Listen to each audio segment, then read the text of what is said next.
آپ کو روٹی نہیں کھانی آئی تو بھئی یہ بچوں کو آپ ڈانٹے نہیں، یہ تو آپ کو چاہیے تھا کہ اس سے پہلے سکھایا جاتا کہ کھانا کیسے ہے، بیٹھنا کیسے ہے، جانا کیسے ہے، کسی سے سلام کلام کیسے کرنا ہے۔ یہ ڈانٹنے کی بات ہے؟ یا استاد کو چاہیے تھا کہ اپنی کارکردگی پر غور کرتا، بجائے اس کے کہ اپنی کارکردگی کو دہرایا جائے۔ الٹا آپ اس شخص کو ڈانٹ رہے ہیں جو زیر تربیت ہے۔ اور پھر بعض اوقات یہ ہوتا ہے کہ بچوں کو اس طرح ڈانٹا جاتا ہے، ہمارے صوفیاء نے لکھا ہے جب بچے پہ غصہ آئے تب اسے سزا نہیں دینی، ایک دن بعد سزا دو یا کچھ گھنٹوں کے بعد، اس لیے کہ غصے میں جو سزائیں دی جاتی ہیں وہ حد سے کراس کر جاتی ہیں۔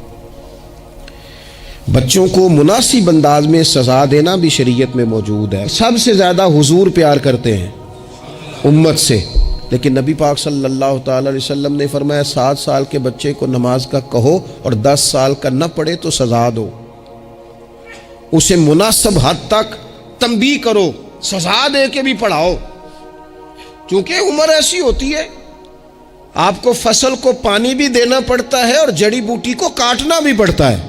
اب کو بندہ کہ نہیں میں بڑے مہربان طبیعت کا مالک ہوں جی، میں جڑی بوٹی کیسے کاٹوں؟ تو بھئی جڑی بوٹی کو کاٹنا بھی فصل سے پیار ہی ہے، اس پر بھی توجہ ہونا چاہیے۔ ایک مناسب مقدار میں آپ کسی چیز کو بھی رکھیں، افراط اور تفریط سے پاک، بچے کو مناسب حد تک آپ تنبیہ کریں، اس کی ظاہری باطنی تربیت پر توجہ دیں۔ حضرت عمر بن عبدالعزیز رحمۃ اللہ علیہ کے والد مصر میں ہوتے تھے، اور جناب عمر بن عبدالعزیز حضرت صالح بن کیسان رحمۃ اللہ علیہ کے محدث تھے، ان کے پاس مدینہ طیبہ میں تعلیم حاصل کرتے تھے۔ تو آپ نے اپنے استاد صاحب کے پیچھے عصر کی نماز پڑھی تو ایک رکعت آپ کی لیٹ تھی، اٹھ کے آپ نے نماز پوری کی تو حضرت صالح بن کیسان محدث تھے، عالم تھے، حدیث پاک کو جاننے والے، وہ حضرت عمر بن عبدالعزیز سے کہہ رہے ہیں بچپن ہے اور والد مصر میں۔ انہوں نے پوچھا بیٹا کہاں تھے؟ نماز میں ایک رکعت میں نے دیکھا کہ آپ نے دیر سے نماز پڑھی ہے۔ تو عرض کرنے لگے میں حضور کنگھی کر رہا تھا۔ بعض بچے آئینے کے سامنے کھڑے رہتے ہیں پھر بڑی بڑی دیر ہی کھڑے رہتے ہیں، کنگھی کر رہا تھا تو ذرا دیر ہو گئی۔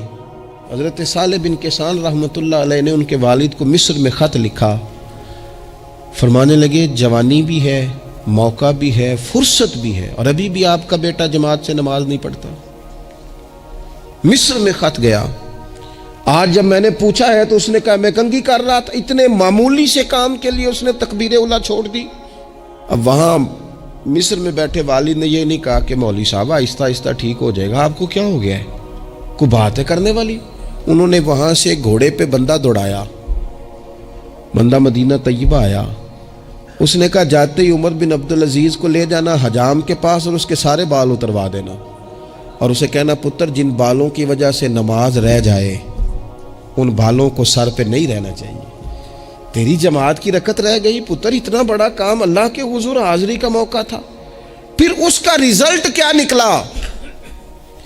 حضرت عمر بن عبدالعزیز بادشاہ بنے، 39 سال عمر میں انہوں نے پوری امت کو خیر سے بھر دیا۔ حشام بن عبد الملک کے بھی 11 بیٹے تھے،